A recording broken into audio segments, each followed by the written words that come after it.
नमस्कार। प्रारंभ करो जारी रखो, इसी विचारधारा से साई वाणी को प्रारंभ हुआ और लगातार पूरे विश्व से लोग जुड़ते गए।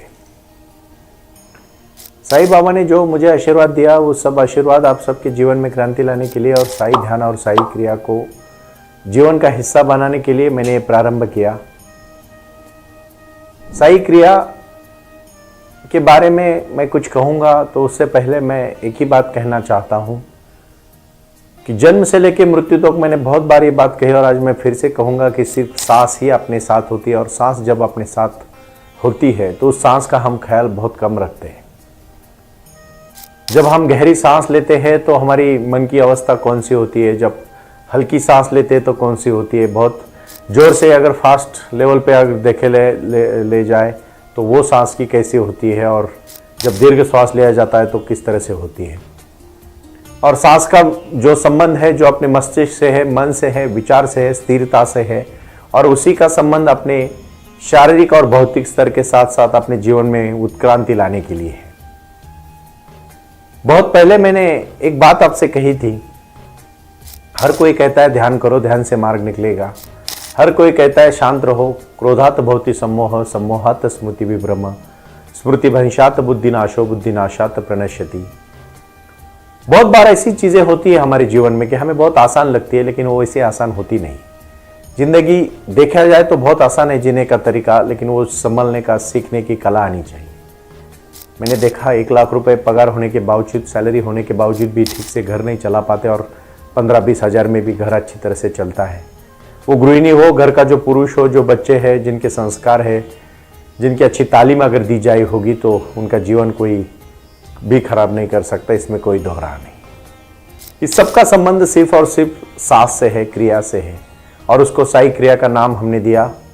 जो मुझे बाबा ने आशीर्वाद में जो सांस का जो एक श्रृंखला, एक स्ट्रैटेजी, एक प्रकार की जो विचारधारा है, उसके साथ साथ किया हुआ सीक्वेंस अगर मैं आज सिखाऊंगा तो आप उसको थोड़ा गौर से अपने जीवन में, और मैं 2 ही चीजें आज आपसे मांग रहा हूं। पहला चीज मैं बोल रहा हूं, आप साई क्रिया हर दिन लगातार करो और साई ध्यान के प्रति सजग हो जाओ। देखो, मैं बहुत विश्वास के साथ आपको कहता हूं, जिस दिन आप प्राणायाम की शक्ति को आत्मसात करोगे और मूलाधार चक्र से लेकर सहस्राधार चक्र तक आप पहुंच पाओगे तो याद रखना आपके जीवन में एक बदलाव आएगा, एक क्रांति आएगी। ओजस्वी तेजस्वी भारत आप बनाओगे और इसी कार्य को लेके आप अपने जीवन में क्रांति के साथ बदलाव करोगे, उसमें कोई शक नहीं, कोई दोहरा नहीं। प्राणायाम की जो भी अवस्थाएं है उसमें कपालभाति है, अनुलोम विलोम है, नाड़ी शोधन है, भ्रामरी है, उज्जयी प्राणायाम है, कुंभक है, ये सब श्रृंखलाएं मैंने साई क्रिया में रखी है। आप मेरे साथ अभी साई क्रिया करने के लिए बैठ जाएं। मैं आज सबको, ये सुबह का समय है और आप सब सुबह सुबह ही साई वाणी देखते हैं, मुझे पता है, मुझे विश्वास है। इस समर्पक भाव से ये क्रिया करने के लिए आपको सबसे पहले शांति से बैठना होगा और 3 बार सांस गहरी लेनी पड़ेगी।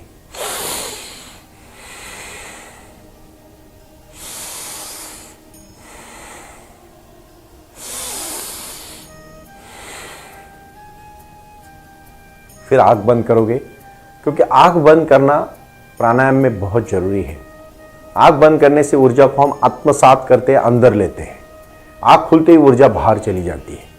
पूरे प्राणायाम की साई क्रिया के 20 मिनट में आंखों को बिल्कुल नहीं खोलना है। सबसे पहला नियम आज आप तय करो। और फिर सबसे पहली बात है, आपको गहरी सांस लेनी है। कैसे?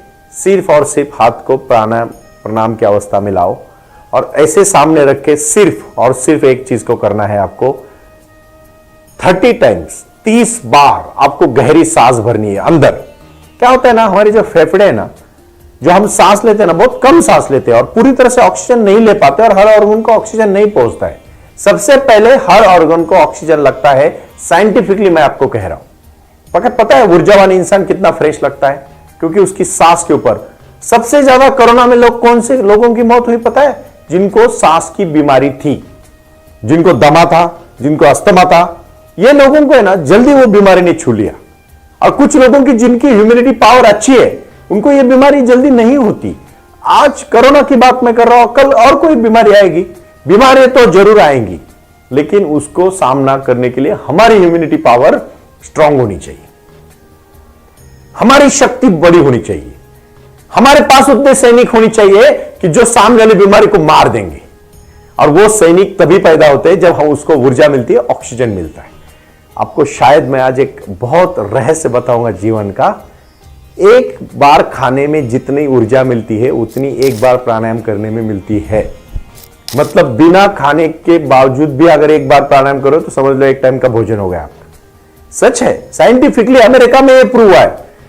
हमारे देश में तो साइंटिस्ट है, लेकिन हमसे ज्यादा जीवन के प्रति उनकी तरफ देखा जाता है। इसलिए आपको शायद याद होगा कुछ लोगों को जो बहुत गौर से सुन रहे हैं, कुछ दिन पहले अमेरिका के प्रेसिडेंट बराक ओबामा जी इंडिया आए थे उस समय के, और उन्होंने उसके बाद एक न्यूज आई थी कि अमेरिका के प्रेसिडेंट का जीवन में 72 डेज का उनका जीवन कम हुआ क्योंकि इतना प्रदूषण इंडिया में हुआ।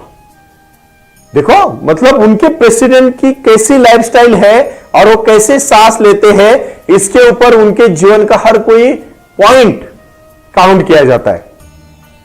बट हमारे लोग हैं, इतना बड़ा भारत देश है, 150 करोड़ की जनता है हमारी, कोई किसी के बारे में ज्यादा सोचता ही नहीं। मैं चाहूंगा इसके आगे सोचो। और देखो कुछ खर्चा करने की बहुत जरूरत नहीं, सिर्फ कुछ घर सांस का है। अपनी गहरी सांस ले लो और सांस छोड़ो, श्वासोच्छ्वास, सांस, इनहेल एक्सहेल, ब्रीदिंग, ये सबसे बड़ी एनर्जी है और वो फ्री में है ना, मुफ्त में है ना।